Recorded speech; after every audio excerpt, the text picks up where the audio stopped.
السلام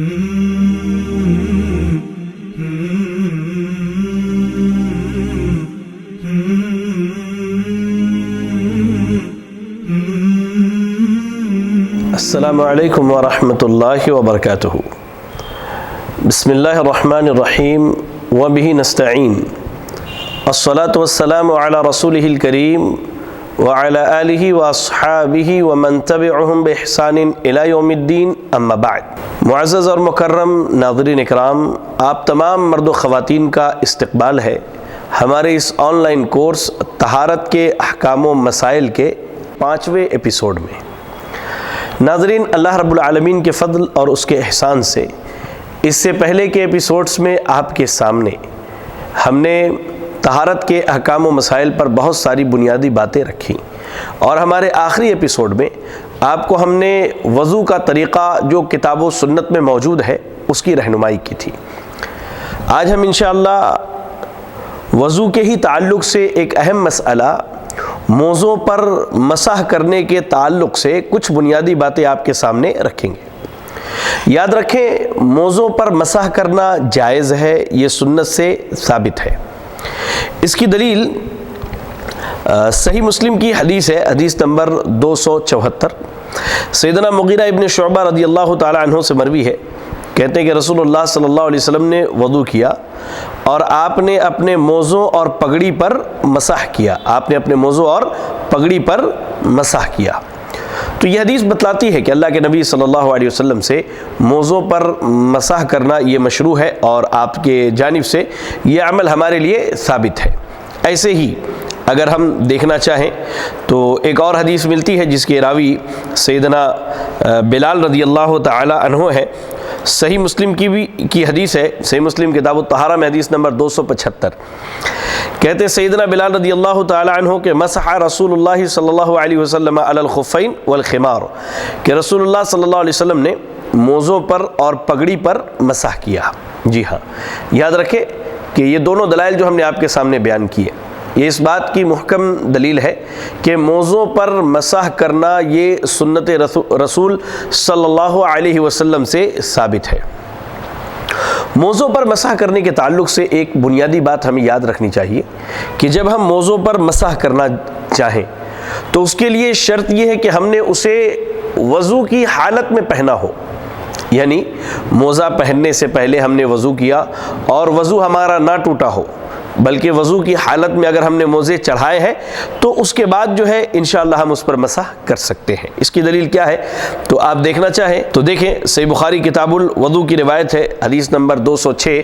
سیدنا مغیرہ ابن شعبہ رضی اللہ تعالیٰ عنہ کی حدیث میں ہے کہ وہ کہتے ہیں کہ اللہ کے نبی صلی اللہ علیہ وسلم نے وضو کا پانی منگایا اور پھر آپ نے وضو کیا تو میں جھکا کہ آپ کے موزوں کو کھول دوں، تو آپ نے کہا دعہما فإنی ادخلتہما طاہرتین، کہ ان دونوں کو چھوڑ دو، میں نے انہیں یعنی ان دونوں موزوں کو جو ہے میں نے باوضو ہو کر کے پہنا ہے، باوضو ہو کر کے پہنا ہے۔ اور امام ابن قدامہ رحمہ اللہ تو یہاں تک کہتے ہیں کہ ہمیں اس مسئلے میں کسی کے اختلاف کا علم نہیں کہ مسح کے جواز کے لیے پہلے طہارت کا ہونا شرط ہے۔ جی ہاں، اس میں کسی کا اختلاف نہیں ہے۔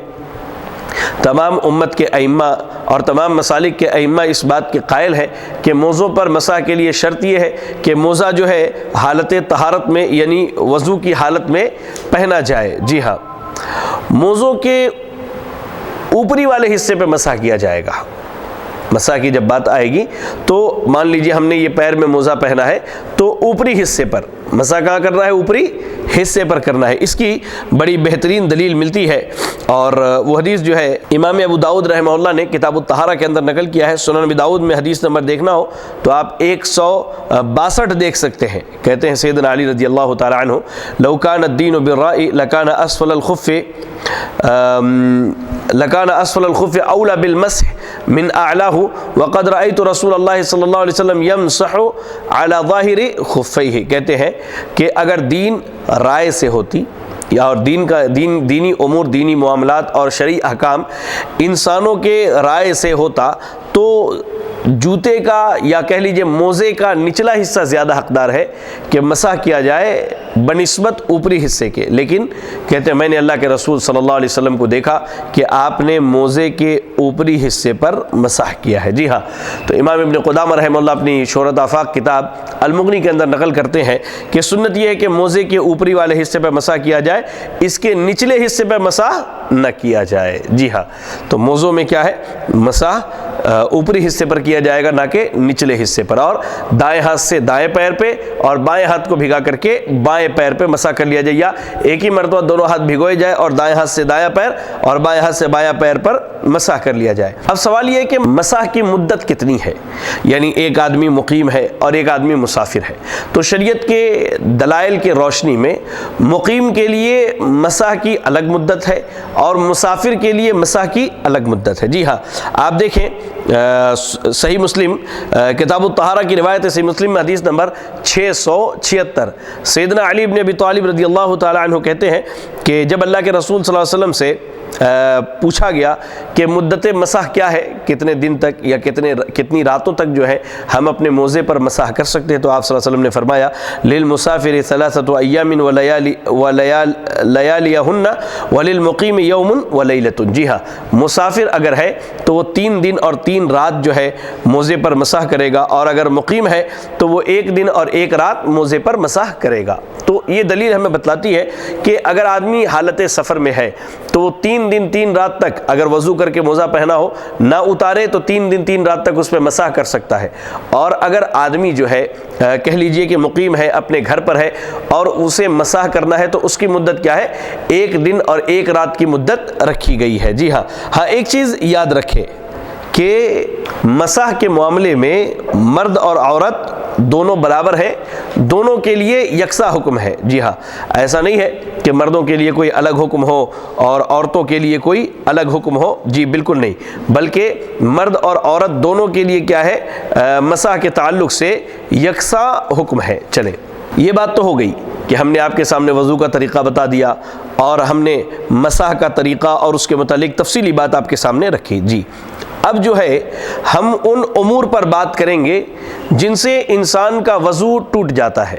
جی ہاں، جن سے انسان کا وضو کیا ہے، ٹوٹ جاتا ہے۔ سب سے پہلی چیز، اگر انسان کے جسم سے پیشاب یا پخانہ خارج ہو تو اس کا وضو ٹوٹ جاتا ہے۔ اس کی دلیل کیا ہے؟ دلیل کے طور پہ اگر دیکھیں تو صحیح بخاری کتاب الوضو کی روایت ہے، حدیث نمبر 135، سیدنا ابو ہریرہ رضی اللہ تعالیٰ عنہ کہتے ہیں کہ لا يقبل اللہ صلاۃ احدکم اذا احدث حتى يتوضأ، کہ تم میں سے ایک آدمی حدث کرے، یعنی اسے پیشاب یا پخانے کی حاجت ہو یا وہ قضاء حاجت سے آئے، تو جب تک وہ وضو نہ کر لے تب تک اللہ تعالیٰ اس کی نماز کو قبول نہیں کرتا ہے۔ جی ہاں، تو یہاں جو حدث حدیث کے اندر بیان کیا گیا کہ حدث، تو اس سے مراد ہر وہ چیز ہے جو پیشاب و پخانے کے راستے سے خارج ہوتی ہو، جو پیشاب اور پخانے کے راستے سے خارج ہوتی ہو۔ جی ہاں، تو کیا ہے اس صورت میں کیا ہے کہ انسان کو جو ہے وضو کرنا ہے، انسان کو وضو کرنا ہے۔ اور یاد رکھیں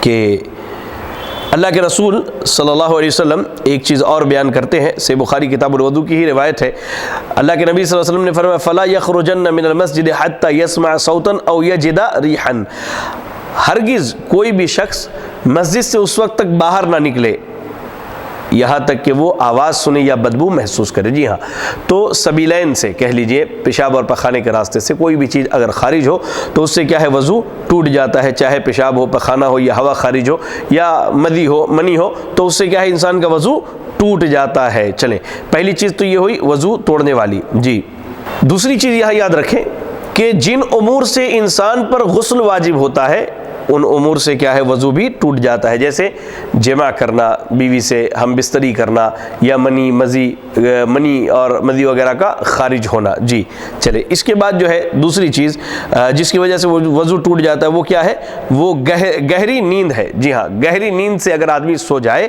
وضو کرنے کے بعد تو اس کا وضو کیا ہے، ٹوٹ جاتا ہے۔ اس تعلق سے دیکھنا ہو تو ہم سنن ابی داؤد کتاب الطہارہ کی ایک روایت دیکھ سکتے ہیں، سنن ابی داؤد میں حدیث نمبر 203، سیدنا علی بن ابی طالب رضی اللہ تعالیٰ عنہ سے مروی ہے کہ فرمایا کہ اللہ کے رسول صلی اللہ علیہ وسلم نے کہ آنکھیں جو ہے وہ دبر کا قسمہ ہے، لہذا جو سو جائے وہ وضو کرے۔ جی ہاں، اگر گہری نیند پڑ گئی ہے تو اس صورت میں کیا ہے، انسان کو یہ ہوش نہیں رہتا کہ اس کے ساتھ کیا ہو رہا ہے، کن کن معاملات سے وہ گزر رہا ہے، اس صورت میں اسے چاہیے کہ وہ جا کر کے وضو کر لے، ٹھیک ہے۔ تو اس حدیث سے معلوم یہ ہوا کہ نیند بھی ان امور میں سے ہے جن سے وضو ٹوٹ جاتا ہے، لیکن ایک چیز یہاں یاد رکھے کہ ہلکی نیند جس میں انسان کا شعور زائل نہ ہو، جی ہاں، ہلکی نیند ہے، اونگ جسے ہم کہتے ہیں، تو ویسے اونگ سے کیا ہے، انسان کا وضو نہیں ٹوٹتا ہے۔ اس کی دلیل کیا ہے؟ تو اس کی دلیل کے طور پر اگر ہم لینا چاہیں تو میں آپ کو بتلاؤں، صحیح مسلم کی بڑی معروف و مشہور حدیث ہے، صحیح مسلم حدیث نمبر 376 آپ دیکھیں کہ انس بن مالک رضی اللہ تعالیٰ عنہ کہتے ہیں کہ عہد رسالت میں صحابہ اکرام رضی اللہ عنہم نماز عشاء کا انتظار کرتے کہ ان کے اوپر نیند کا ایسا غلبہ آتا کہ ان کی گردن جھک جاتی۔ جب اللہ کے نبی صلی اللہ علیہ وسلم آتے تو اٹھ کر کے وہ نماز پڑھ لیتے، نئے سرے سے وضو نہیں کرتے تھے۔ تو علماء نے ان تمام دلائل کو یاد رکھے کہ جمع کر کے یہ تطبیق دی ہے کہ نیند سے مراد یہاں کیا ہے، گہری نیند ہے جس میں انسان کو ہوش نہ رہے، لیکن اگر انسان کا شعور باقی ہے اور اسے ہلکا سا اونگ لگا ہے تو اس صورت میں کیا ہے، اسے دوبارہ وضو کرنے کی ضرورت نہیں ہے۔ چلیں، اس کے بعد جو ہے مسئلہ وہ یہ ہے کہ اونٹ کا گوشت کھانے سے وضو ٹوٹ جاتا ہے۔ جی ہاں، اگر کوئی آدمی اونٹ کا گوشت کھا لے تو اس کا وضو جو ہے ٹوٹ جاتا ہے۔ آپ دیکھیں صحیح مسلم کتاب الحیض کی روایت ہے، حدیث نمبر 340، جابر بن سمورہ رضی اللہ تعالیٰ عنہ سے مروی ہے کہ ایک آدمی نے نبی اکرم صلی اللہ علیہ وسلم سے دریافت کیا کہ اگر بکریوں کا گوشت کھانے کے بعد وضو کریں؟ تو آپ صلی اللہ علیہ وسلم نے فرمایا اگر تم چاہو تو کر لو اور نہ چاہو تو نہ کرو۔ پھر اس نے کہا اللہ کے رسول صلی اللہ علیہ وسلم، ہم اگر اونٹ کا گوشت کھاتے ہیں تو اس صورت میں ہمیں کیا کرنا ہے؟ تو آپ صلی اللہ علیہ وسلم نے کہا کہ نعم وتوضأ من لحوم الابل، ہاں تم اونٹ کا گوشت کھاؤ تو تم وضو کر لیا کرو۔ ایسے ہی آپ دیکھیں تو اس تعلق سے امام ابن قدامہ رحمہ اللہ کا جو ہے کی کتاب المغنی میں ہم دیکھ سکتے ہیں، انہوں نے، اور ایسے ہی امام ابن قیم، امام البانی، امام ابن باز اور علامہ ابن عثیمین اور سعودی عرب کی فتویٰ کمیٹی رحمہم اللہ جمیعاً، یہ جو ہے ان تمام بزرگوں کی یہاں یہی رائے ہے کہ اونٹ کا گوشت اگر آدمی کھا لے تو اس کا وضو ٹوٹ جاتا ہے، اسے دوبارہ سے وضو کرنا ہے۔ جی ہاں، چلیں، تو اونٹ کا گوشت کھا لے آدمی تو اس سے کیا ہے، وضو ٹوٹ جاتا ہے۔ چلیں، اب اس کے بعد مسئلہ ہے کہ شرمگاہ کو آدمی اگر چھو دے تو اس سے وضو کیا ہے، ٹوٹ جاتا ہے۔ آپ اس کی دلیل لینا چاہیں تو آپ دیکھ سکتے ہیں کہ سنن ابی داؤد کی روایت ہے، سنن ابی داؤد کتاب الطہارہ کی حدیث نمبر کہہ لیجئے کہ 181، کہتے ہیں بصرہ بنت صفوان رضی اللہ تعالیٰ عنہ سے مروی کہ رسول اللہ صلی اللہ علیہ وسلم نے فرمایا من مس ذکرہ فلیتوضأ، جس شخص نے اپنی شرمگاہ کو چھوا اسے چاہیے کہ وضو کر لے۔ تو معلوم یہ ہوا کہ شرمگاہ کو چھونے سے وضو ٹوٹ جاتا ہے۔ ہاں، ایک دوسری روایت ملتی ہے جس کے راوی جو ہے طلق بن علی رضی اللہ تعالیٰ عنہ ہے کہ ایک آدمی نے عرض کیا کہ آدمی اپنی شرمگاہ کو چھو لے تو کیا اسے وضو کرنا ہے؟ تو اللہ کے نبی صلی اللہ علیہ وسلم نے اس شخص سے کہا حل هو الا بضعۃ منہ، ہاں وہ تو تمہارے جسم کا ایک حصہ ہے۔ اب دونوں حدیثوں کو علماء نے اس طرح سے جمع کیا ہے کہ شرمگاہ چھونے سے وضو ٹوٹ جانے کی جو بات ہے وہ بغیر کسی کپڑے کے، بغیر پردے کے، بغیر حائل کے، کہہ لیجیے ڈائریکٹ اگر بلا کسی کپڑے کے شرمگاہ پر ہاتھ پڑ جائے تو کیا ہے، انسان کا وضو ٹوٹ جاتا ہے۔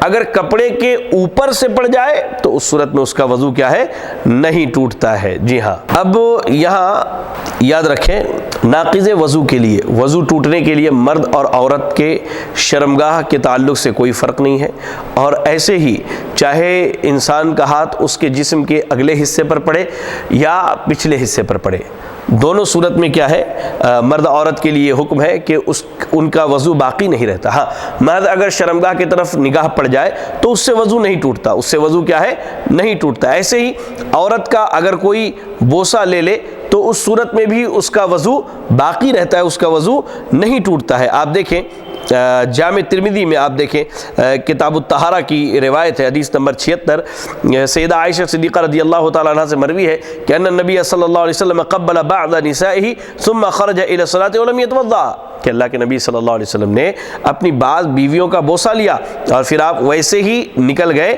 نماز پڑھانے کے لیے، آپ نے دوبارہ وضو نہیں کیا۔ تو مسئلہ یہ معلوم ہوا کہ آدمی اگر بیوی کا بوسہ لے لے تو اس صورت میں کیا ہے، اس کا وضو برقرار رہتا ہے، اس کا وضو نہیں ٹوٹتا ہے۔ چلیں، ایسے ہی ایک چیز یہ ہے کہ محض کہہ لیجئے کہ شک کے بنا پر دوبارہ وضو کرنا ضروری نہیں ہے، محض جو ہے شک کے بنا پر دوبارہ وضو کرنا ضروری نہیں ہے۔ اس تعلق سے آپ دیکھیں صحیح مسلم کتاب الحیض کی وہ روایت جو میں نے ابھی پڑھ کے سنایا، اللہ کے نبی صلی اللہ علیہ وسلم نے کہا کہ تم میں سے کوئی آدمی اس وقت تک مسجد سے نہ نکلے جب تک کہ آواز نہ سن لے یا اسے بدبو محسوس نہ ہو جائے، ٹھیک ہے۔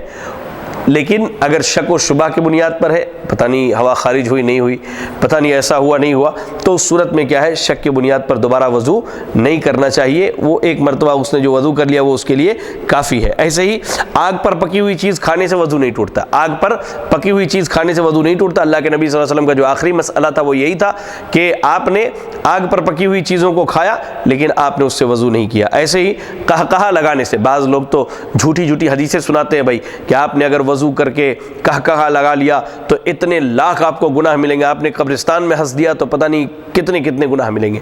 تو قہقہا لگانے سے وضو نہیں ٹوٹتا ہے۔ اور ایسے ہی کہہ لیجئے کہ شلوار اگر پجامہ جو ہے ٹخنے سے نیچے لٹک جائے مردوں کا تو اس سے بھی وضو ان کا نہیں ٹوٹتا۔ ایسے ہی خون نکلنے سے وضو نہیں ٹوٹتا ہے، اور مدت مسح ختم ہو جانے سے بھی وضو نہیں ٹوٹتا ہے۔ مدت مسح ختم ہو جائے تو اس سے وضو نہیں ٹوٹتا۔ جیسے مثال کے طور پر ایک آدمی نے موزہ پہنا آج اور دوبارہ کل اسی وقت جو ہے کہہ لیجئے کہ اس کے پیروں میں ابھی تک موزے ہیں، تو اب ایک دن مکمل ہو گیا، ایک دن اور ایک رات مکمل ہوگی نا اس کی، تو اس صورت میں کیا اس کا وضو ٹوٹ جائے گا؟ نہیں، مسح کی مدت ختم ہوتی ہے، وضو نہیں ٹوٹتا ہے، یاد رکھیے اس چیز کو۔ ایسے ہی ایک چیز یہ ہے کہ جسے بار بار ہوا خارج ہونے کی بیماری ہو تو وہ کیا کرے؟ تو اس تعلق سے شیخ ابن جبرین رحمہ اللہ سے پوچھا گیا کہ اگر کسی کی ہمیشہ اور ہر وقت ہوا خارج ہوتی ہو، خواہ وہ مجلس میں ہو یا بستر پر ہو یا سواری پر ہو یا چل رہا ہو، وہ اسے روکنے کی طاقت نہیں رکھتا تو اور روکنے میں مشقت محسوس کرتا ہے اور وہ معذور ہے، تو مجرد ہوا خارج ہونے سے اس کا وضو نہیں ٹوٹے گا، لیکن اس پر لازم ہے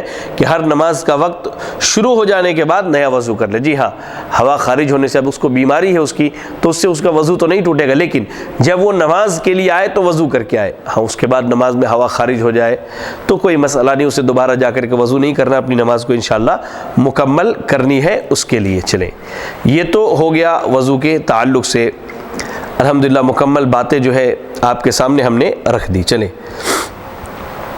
اب اس کے بعد ہے غسل کا مسئلہ۔ جی ہاں، وہ کون کون سے امور ہیں جن کی وجہ سے غسل جو ہے بندے پر واجب ہو جاتا ہے؟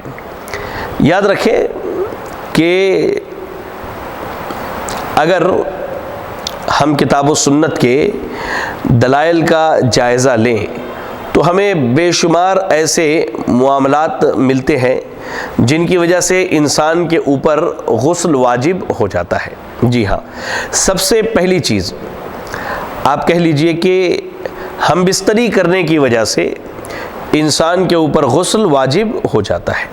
قرآن مجید کی تلاوت کیجئے، سورۃ المائدہ آیت نمبر 6 پڑھیے، اللہ نے کیا کہا؟ وَإِن كُنتُمْ جُنُبًا فَطَّهَّرُوا، اگر تم حالت جنابت میں ہو تو غسل کر لو۔ ایک چیز یہاں یاد رکھیں کہ جنابت ایسی حالت کو کہتے ہیں جو احتلام ہو یا بیوی سے ہم بستری کی وجہ سے ہو انسان کو لاحق ہوتا ہے۔ جی ہاں، اگر نیند میں احتلام ہو جائے یا انسان بیوی سے اپنے ملے، اسے ہم بستری کرے، اس صورت میں اسے جو ناپاکی لاحق ہوتی ہے اسے جنبی ہونا کہتے ہیں۔ تو ہم بستری کرنے یا کہہ لیجئے کہ جنبی ہونے کی وجہ سے اس کے اوپر غسل واجب ہوتا ہے۔ جی ہاں، ایسے ہی آپ دیکھیں صحیح بخاری آپ پڑھیں، کتاب الوضو حدیث نمبر 178، سیدنا علی بن ابی طالب رضی اللہ تعالیٰ عنہ فرماتے ہیں کہ اللہ کے رسول صلی اللہ علیہ وسلم نے فرمایا فی المنی الغسل، منی خارج ہونے کی صورت میں غسل کیا ہے؟ واجب ہو جاتا ہے۔ جی ہاں، منی خارج ہونے کی صورت میں غسل جو ہے واجب ہو جاتا ہے، منی خارج ہونے کی صورت میں غسل واجب ہو جاتا ہے، چاہے وہ مرد ہو یا عورت ہو۔ ایسے ہی ایک آدمی اپنی بیوی سے ہم بستری کرے، لیکن ہم بستری کے دوران جو ہے اس کے جسم سے منی خارج نہ ہو، تو صرف ہم بستری کرنے کی بنیاد پر بھی اس کے اوپر کیا ہے؟ غسل واجب ہو جاتا ہے، اس کے اوپر غسل واجب ہو جاتا ہے۔ جی ہاں، یاد رکھیں اس چیز کو۔ چلے اب اس کے بعد جو ہے ایک مسئلہ ہے، وہ یہ ہے کہ حیض یا نفاس کے ختم ہونے پر غسل واجب ہوتا ہے۔ جی ہاں، خواتین کے جو ایام مخصوصہ ہے یا ایسے ہی اولاد کی ولادت کے بعد جو خون آتا ہے، تقریباً وہ 10 15 20 25 30 40 45 دنوں تک آتا ہے، تو اس صورت میں جب وہ حالت ختم ہو جائے تو اب عورت کو پاکی حاصل کرنے کے لیے وضو نہیں بلکہ غسل کرنا ہوگا۔ سورۃ البقرہ آیت نمبر 222 کی تلاوت کیجیے۔ اللہ نے کیا کہا؟ وَيَسْأَلُونَكَ عَنِ الْمَحِيضِ، اے نبی وہ لوگ آپ سے حیض کے متعلق سوال کرتے ہیں تو آپ کہہ دیجئے کہ یہ گندگی ہے، لہذا حالت حیض میں عورتوں سے الگ رہو، اور جب تک وہ پاک نہ ہو جائیں ان کے قریب نہ جاؤ۔ ہاں، جب وہ پاک ہو جائیں یعنی غسل کر لیں تو ان کے پاس اس راستے سے جاؤ جہاں سے اللہ نے تمہیں اجازت دی ہے۔ جی ہاں، تو حالت حیض میں اگر کوئی خاتون ہے تو اس کے اوپر کیا ہے؟ جب اس کی یہ حالت ختم ہو جائے تو اسے کیا ہے؟ اس کے اوپر غسل کرنا واجب ہے، اس کے اوپر غسل کرنا کیا ہے؟ واجب ہے۔ ایسے ہی اگر ہم دیکھیں تو امام نووی رحمہ اللہ نے اپنی کتاب المجموع کے اندر جو ہے اس پر اجماع نقل کیا ہے، تمام ائمہ امت کا اس پر اجماع نقل کیا ہے کہ حیض اور نفاس کا خون ختم ہونے کے وقت غسل کے وجوب پر علماء کا اجماع ہے۔ چلیں، یہ بات ہو گئی۔ ایسے ہی غسل واجب ہوتا ہے احتلام کی وجہ سے، اگر بندے کو احتلام ہو جائے تو اس صورت میں اس کے اوپر غسل واجب ہو جاتا ہے، لیکن ایک شرط کے ساتھ کہ طری کا وجود ہو، یعنی اسے محسوس ہو، اسے محسوس ہو۔ جیسے آپ کو میں 2 دلیلیں دیتا ہوں۔ پہلی دلیل جو ہے آپ دیکھیں سنن نبی داؤد کتاب الطہارہ کی ہے، اور حدیث نمبر 216 کیا ہے؟ سیدہ عائشہ صدیقہ رضی اللہ تعالیٰ عنہ سے مروی ہے کہ رسول اللہ صلی اللہ علیہ وسلم سے ایسے شخص کے متعلق دریافت کیا گیا جو طری کو تو دیکھتا ہے لیکن اسے احتلام یاد نہیں، تو آپ صلی اللہ علیہ وسلم نے فرمایا کہ وہ غسل کرے گا۔ یعنی کپڑے میں تراوٹ دیکھتا ہے اور ایسا محسوس ہوتا ہے کہ منی کے قطرات لگ گئے ہیں کپڑے میں، تو اس صورت میں اللہ کے نبی نے فرمایا کہ وہ غسل کرے گا۔ پھر ایسے شخص کے بارے میں سوال کیا گیا کہ جسے اتنا تو معلوم ہے کہ اسے احتلام ہوا ہے لیکن وہ طری نہیں پاتا، تو آپ نے فرمایا لا غسل علیہ، اس پر کوئی غسل نہیں ہے۔ جی ہاں، اس حدیث کو سمجھ لیجیے آپ کہ کوئی بھی مرد یا خاتون اپنے کپڑے میں تراوٹ دیکھے تو اس صورت میں چاہیے کہ اسے وہ غسل کر لے، اور اگر تراوٹ نہ دیکھے لیکن محسوس ہو کہ اسے احتلام ہوا ہے تو اس صورت میں وہ اپنے کپڑے کا جائزہ لے لے، اپنے جسم کا جائزہ لے لے، اگر منی کے قطرات کہیں دکھتے ہیں، کہیں لگے ہوئے، تو صورت میں اسے غسل کرنا ہے، اور اگر ایسا نہیں ہے تو پھر وہ غسل نہ کرے۔ ہو سکتا ہے کہ شیطان نے اسے خواب میں یا شیطان نے اسے نیند میں اس طرح کے خیالات ڈالے ہوں لیکن اس کے ساتھ ایسا کوئی معاملہ نہ ہوا ہو۔ چلیں، ایسے ہی دوسری حدیث جو میں نے آپ کو بیان کرنے کی بات کی وہ صحیح بخاری کتاب الغسل کی روایت ہے۔ سیدہ ام سلمہ رضی اللہ تعالیٰ عنہ سے مروی ہے کہ ام سلیم رضی اللہ تعالیٰ عنہ نے رسول اللہ صلی اللہ علیہ وسلم سے سوال کیا کہ کیا جب عورت کو احتلام ہو جائے تو اس پر غسل فرض ہے؟ آپ صلی اللہ علیہ وسلم نے کہا ہاں، نعم اذا رأت الماء، جب وہ پانی دیکھے تو کیا ہے؟ وہ غسل کرے۔ بہرحال تو احتلام کی وجہ سے جو ہے غسل واجب ہو جاتا ہے۔ ایسے ہی موت کی وجہ سے غسل واجب ہو جاتا ہے۔ جی ہاں، مراد یہ ہے کہ زندوں پر مردے کو غسل دینا واجب ہے، اور وہ تمام حدیثیں جن میں میت کو غسل دینے کا حکم ہے وہ اسی پر دلالت کرتی ہیں۔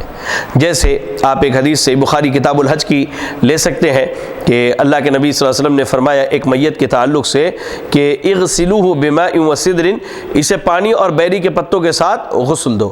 امام صنعانی رحمہ اللہ اور ایسے ہی امام نووی رحمہ اللہ نے اپنی کتابوں میں نقل کیا کہ میت کو غسل دینا کیا ہے؟ واجب ہے۔ جی ہاں، لیکن ایک چیز یہاں یاد رکھیں، بعض حالات ایسے ہیں کہ جن میں میت کو غسل نہیں دیا جائے گا، جیسے شہید کو غسل نہیں دیا جائے گا۔ ایسے ہی اب جیسے کرونا وائرس کا دور چلا اور ایسی حالت ہو جا رہی تھی کہ لوگ لاش کے قریب بھی نہیں جا رہے تھے، یا پھر میت جو ہے بہت خطرناک قسم کے ایکسیڈنٹ میں مارا جائے، جسم کے ایک دم چیتھڑے اڑ جائے اور ان سب کو جمع کر کے دفن کیا جائے، تو اس صورت میں کیا ہے، غسل دینا ممکن نہیں ہے۔ لہذا وہ حالات جو بالکل انسان کے کہہ لیجئے کہ بس کے باہر ہو اور معاملات اتنے ٹیڑھے ہو کہ وہ اس کی طاقت نہ رکھتا ہو، تو اس صورت میں کیا ہے، غسل دینا واجب نہیں ہے۔ چلیں، ایسے ہی اسلام قبول کرنے سے غسل واجب ہو جاتا ہے۔ جی ہاں، اگر کوئی بندہ اسلام میں داخل ہوتا ہے تو اس کے لیے سب سے اہم چیز کیا ہے کہ وہ اس کے اوپر غسل واجب ہو جاتا ہے۔ آپ دیکھیں سنن ابی داؤد کتاب الطہارہ کی روایت ہے، سنن ابی داؤد میں حدیث نمبر 355، سیدنا قیس بن عاصم رضی اللہ تعالیٰ عنہ سے مروی ہے، کہتے ہیں کہ میں نبی صلی اللہ علیہ وسلم کے پاس اسلام لانے کے ارادے سے گیا تو فَأَمَرَنِي أَنْ أَغْتَسِلَ بِمَاءٍ وَسِدْرٍ، تو آپ صلی اللہ علیہ وسلم نے مجھے حکم دیا کہ میں پانی اور بیری کے پتوں کے ساتھ غسل کروں۔ اللہ اکبر۔ ایسے ہی آپ وہ واقعہ پڑھیے ثمامہ بن اسال رضی اللہ تعالیٰ عنہ کا، جن کے تعلق سے سیدنا ابی ہریرہ رضی اللہ تعالیٰ عنہ بیان کرتے کہ جب وہ مسلمان ہوئے تو اللہ کے نبی نے فرمایا اذهبوا به الى حائط بنی فلان فمروه ان يغتسل، کہ اسے بنو فلاں کے باغ میں لے کر جاؤ اور جا کر کے اسے کہو کہ وہاں غسل کر لے۔ یہ حدیث جو ہے آپ دیکھنا چاہیں اگر تو مسند امام احمد اور مصنف عبدالرزاق وغیرہ میں دیکھ سکتے ہیں، اور یہ حدیث جو ہے بڑی معروف و مشہور روایت ہے سیدنا ثمامہ بن اسال کے ایمان لانے کا۔ چلے، ایسے ہی یہاں ایک چیز یاد رکھیں کہ غسل جنابت میں اب یہ تو ہو گیا غسل کا معاملہ کہ کن کن امور میں انسان پر غسل واجب ہوتا ہے۔ اب اس کے بعد جو ہے غسل جنابت کا بیان ہے۔ جی ہاں، کہ غسل جنابت کا مسنون طریقہ کیا ہے، کیسے غسل جنابت کیا جائے۔ تو آئیے اس تعلق سے میں آپ کو بتاؤں۔ سب سے پہلے کہ غسل میں نیت ضروری ہے، یعنی جس سبب سے غسل واجب ہوا ہے اسے دور کرنے کی نیت کے بغیر مسنون غسل نہیں ہوتا ہے۔ اب مثال کے طور پہ ایک آدمی عام پاکی حاصل کرنے کے لیے غسل لے، ایک آدمی احتلام کی وجہ سے غسل کرے، ایک آدمی بیوی سے ہم بستری کی وجہ سے غسل کرے، تو یہ نیت ہونی چاہیے کہ میرے اس غسل کا تعلق کس چیز سے ہے۔ بیوی سے ہم بستری کیا اور وہ غسل کر کے پاکی حاصل کرنا چاہے تو اس کی نیت میں یہ چیز ہونی چاہیے، ٹھیک ہے۔ ہاں، یہ ہے کہ کہہ لیجئے بالفاظ دیگر کہ کسی پر بیوی سے ہم بستری وغیرہ کی وجہ سے غسل واجب ہوا تو اس نے غسل کر لیا لیکن اس نے غسل جنابت کی نیت نہ کی، پھر اس کا غسل نہیں ہوگا، بلکہ اسے غسل جنابت کی نیت کر کے دوبارہ غسل کرنا پڑے گا، جیسا کہ اللہ کے نبی صلی اللہ علیہ وسلم نے فرمایا انما الاعمال بالنیات۔ جی ہاں، اگر بغیر نیت کے غسل کر لیا ہے کہ کس چیز کا میں نے غسل کرنا ہے تو اس صورت میں اسے کیا ہے، غسل کو دوبارہ دہرانا ہے۔ چلے، غسل جنابت کا مسنون طریقہ کیا ہے؟ پہلے دونوں ہاتھ دھوئیں اچھی طرح سے، پہلے پانی میں دونوں ہاتھ دھل لیں، اس کے بعد اپنے بائیں ہاتھ سے اپنی شرمگاہ کو اچھی طرح سے صاف کریں، پھر نماز میں جیسے وضو کرتے ہیں بالکل ویسے ہی وضو کریں، اور پھر پیر دھونا چھوڑ دیں۔ نماز کے طریقے پر مکمل ہم نے وضو کر لیا، سر کا مسح کر لیا، اب جو ہے پیر دھلنے کا تھا تو آپ جو ہے پیر کو نہ دھلیں بلکہ الگ ہو جائے، پھر جو ہے پانی جو ہے انگلیوں کے ذریعہ اپنے سر میں پہنچانا ہے اچھی طرح سے، پھر 3 ڈول کہہ لیجئے یا 3 مگ کہہ لیجئے یا 3 چلو پانی جو ہے اپنے سر پر ڈالیے، اس کے بعد دائیں جانب پھر بائیں جانب اپنے پورے جسم پر بہا لیجئے، پھر الگ ہو کر کے اپنے دونوں پیر دھل لیجئے، یہ آپ کا غسل ہو گیا۔ جی ٹھیک ہے، یہ آپ کا غسل ہو گیا۔ غسل کے طریقے کے تعلق سے میں آپ کو وہ حدیث سنا دوں، کتاب الغسل کی صحیح بخاری کتاب الغسل کی روایت ہے، حدیث نمبر 272 اور ایسے 248۔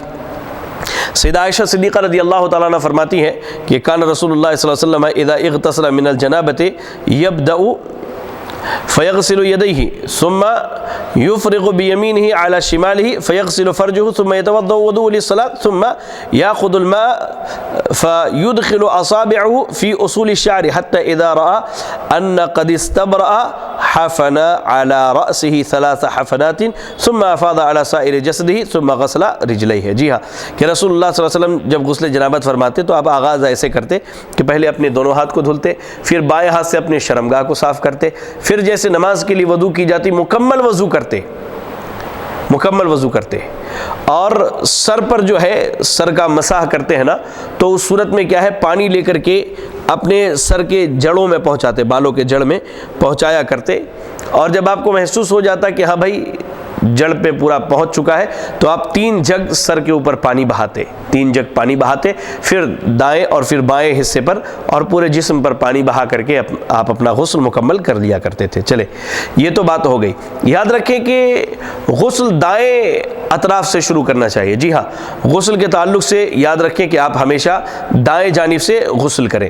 اگر کوئی عورت غسل جنابت کر رہی ہے تو اس صورت میں اسے کیا ہے کہ اس کے سر میں اگر چوٹی بندھے ہوئے ہیں تو اسے چوٹی کھولنے کی ضرورت نہیں ہے، بلکہ اس کے اوپر اگر پانی اچھے سے بہا لے تو انشاءاللہ یہ اس کے حق میں کافی ہوگا۔ اس کی دلیل دیکھنی ہو تو آپ سنن ابی داؤد کتاب الطہارہ کی حدیث دیکھ سکتے ہیں۔ سنن ابی داؤد میں حدیث نمبر 255 سیدنا ثوبان رضی اللہ تعالیٰ عنہ سے مروی یہ کہتے ہیں کہ صحابہ نے رسول اللہ صلی اللہ علیہ وسلم سے غسل جنابت کے بارے میں پوچھا تو آپ نے فرمایا مرد کو اپنے بال پوری طرح کھول لینی چاہیے اور انہیں اچھی طرح دھوئے حتیٰ کہ پانی بالوں کے جڑوں تک پہنچ جائے، لیکن عورت کے لیے بالوں کا کھولنا لازمی نہیں ہے، اسے صرف اپنے دونوں ہاتھوں سے 3 لپ پانی ڈال لینا کافی ہے۔ جی ہاں، 3 مگ سے یا جگ سے کہیے یا 3 چلو پانی لیجئے، ایسے سر پر ڈال کر کے پورے بال کو بھگو لیجئے۔ جی ہاں، یہ آپ یاد رکھیں، ٹھیک ہے۔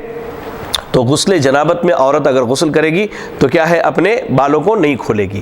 ہاں، اگر کوئی عورت فوت ہو گئی ہے اور اسے غسل دینا ہے تو اس کے بالوں کو کھول کے غسل دیا جائے گا، پھر 3 چوٹی بنا کر کے اس کے پیٹھ کے پیچھے ڈال دی جائے گی۔ جی ہاں، یاد رکھیں۔ ایسے ہی غسل حیض میں عورت کے لیے سر کی چوٹیاں کھولنا ضروری ہے، غسل جنابت میں ضروری نہیں ہے، لیکن غسل حیض اگر ہے، ٹھیک ہے نا، تو اس صورت میں کیا ہے اس کے لیے کہہ لیجئے کہ سر کے چوٹیوں کو کھولنا ضروری ہے۔ اس کی دلیل اگر دیکھنی ہو تو سلسلہ صحیحہ کی روایت ہے، سیدہ عائشہ صدیقہ رضی اللہ تعالیٰ عنہ سے روایت ہے کہ جب وہ غسل حیض کرنے لگی تو نبی صلی اللہ علیہ وسلم نے انہیں فرمایا کہ اے عائشہ اپنے بالوں کو کھول لو اور غسل کرو، تو انہیں غسل کرتے وقت غسل حیض میں سر کے بالوں کو کھولنے کا حکم نبی اکرم صلی اللہ علیہ وسلم نے دیا تھا۔ چلے غسل حیض کا طریقہ کیا ہے؟ غسل جنابت کا طریقہ تو ہم نے بتا دیا، غسل حیض کا طریقہ کیا ہے؟